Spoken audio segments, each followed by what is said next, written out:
Nag-inquire. O how's that? Lumpat? Yes! Yan. Ito. Alright. Ito. Yes, partner. Great morning, partner. So, usa sa mga inquiry nato nangutana sa about sa Locus Housing. And gusto ko na karon partner i-share sa inyo ha unsaon pag-avail kini ani nga mga housing diri sa Cagayan de Oro especially. Ako din dito yung partner nga vlog para makatabang sa atong mga realty business partner pod nga kung puhon sila dunay mga client sama ni ani makabalo po sila kag compute or unsaon pag-avail sa mga Locus Housing. Okay?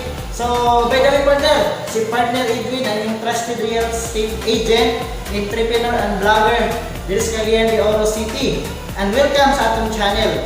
Kung wala pa ka maka-subscribe, please click the subscribe button and notification bell para updated ka sa atong mga realty talk and tips dito sa atong channel partner. So before that, intro muna tayo.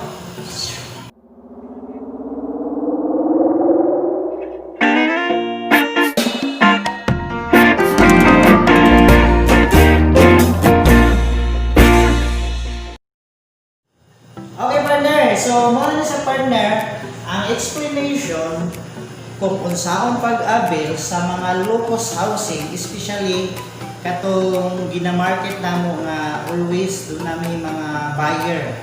Okay? So, makita na to partner sa Locus Housing, doon ay types o mga house na siya. So, doon natin gitawag row house, means one story lang siya nga lumbay-lumbay, dikit-dikit. Tapos ay townhouse, which is 2 stories siya nga dikit-dikit. Dapat ay single detached, single attached nga walay silingan nga mabalay. Single detached, wala siya naka-attach og wall.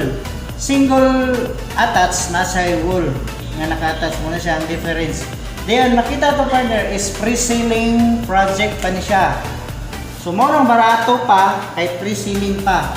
Kung pasabot, kung mato ta sa site is, ato makita is, wala pa gid tupod nga balay. Kamulo pa lang, land development pa. So, usually ang mga buyer, kuha sila ani, kay long term ang pagbayad sa kining down payment dili bugat kumukuha kag pre-selling. Unlike kumukuha kag RFO ready for occupancy kay na ang balay mas bugat ang imong ibayad nga down payment. So base sa computation partner, especially row house computation, ako lang i-share sa inyo ha para namo idea. Ang total contract price aning row house is nagkahalaga siya ng 525,000. So, swerte na lang kung nakay buyer nga mo bayad dito 525,000. Dayon ang mga developer kay siyempre para dili bugat, affordable sa tanan, maski mga minimum wage earner pwede maka-avail. Ang subdivision or ang developer ga require lang siya only of 75,000 nga down payment. So, 525,000 minus 75,000, siyempre, ang remaining balance is 450,000. So, kani karon para affordable sa tanan, ang unang bayaran sa atong mga buyer is kaning 75,000. So, paan pa ni siya partner sa gitawag og reservation fee. So, 3,000. So, ang mabilin sa 75 is 72 na lang, 1,000. Kaya kuhaan mo sa reservation fee. So, kani reservation fee, valid lang siya for 1 month validity kay. After 1 month, pag magbayad sa reservation fee, mag-start naman bayad sa kaning equity sa down payment. So, karon para dili pa gyud bugat, para sa gaan pa gyud sa tanan, kaning 72 nga remaining sa down payment, that is equity, i-divide na siya into 16 months. So, 72 divided by 16 months, muna siya ang monthly nga equity or down payment sa buyer. So, mas gaan lang siya. So, 16 months to pay. So, dire nga, ngano kitagaan man tag-term na 16 months, usually, mo siya time nga i-build ang unit. I-build ang unit nimo kay pre-selling pa man siya. So, 16 months ang iyang duration sa pag-bill. So karon pag mahuman nagbayad si buyer sa 16 months nga tag 4.5, ang remaining balance niya nga 450,000 mao na dahil siya payable in Pag-ibig Financing, PIF. So kung kuan na ka, minimum ra ang sweldo, 3% lang ang imong interest. Kung above minimum ka, above minimum 6%. So maka-afford yapon ang mga minimum wage earner kay 3% naman. Kung above ka 6%, so mo gini siya ang policy sa Pag-ibig Financing. So kani 450 kay dili man ni kaya bayaran o one time bukat man. So mo na sa utamon nato sa Pag-ibig. Si Pag-ibig na magbayad ani sa developer. Dito lang ka magbayad niya monthly sa kanang developer kay ang Pag-ibig naman mo bayad sa developer. So mo na dahil siya ang terms nimo. 30 years, 25 years, 20, 15, 10, 5. So kung 30 years, mura na imong monthly 2944. Kung gusto ka 25, 3181 ana. Magkamubo ang tuig, magkataas. Ano man mas gamay naman sa interest.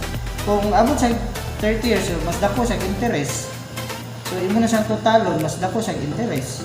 So kung the more nga magka-list ang tuig, magkadako ang imong monthly pero dali ra mo magbayad. So dili lang angay mabalaka pud ang mga buyer kay diminishing man ni siya. Apply niya 30 years. Nakuha niya 25 years. So dito mag-list sa 25 years ang interest. Nakuha niya 20 years, sa 20 years mag-list ang interest. Ana. So on and so forth. Kung makuha niya 5 years, masaya gi-applyan og 30 years, nakuha niya 5 years. So dito sa 5 years ang interest kuhaan. Ay pwede man multo-multuhan ni buyer o bayad. So muna sa partner ang computation with regards sa pre-sealing project, especially sa row house computation.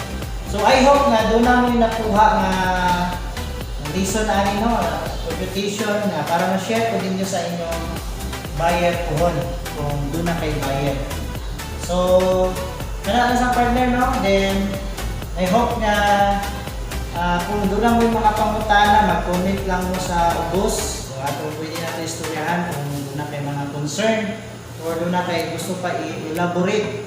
Huwag labi na po sa atong mga buyer no, para masabtan po nila.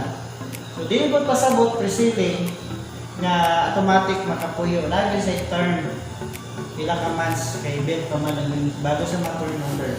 I-comply lang ang requirements ni buyer para magtuloy-tuloy na para dili hassle. Okay?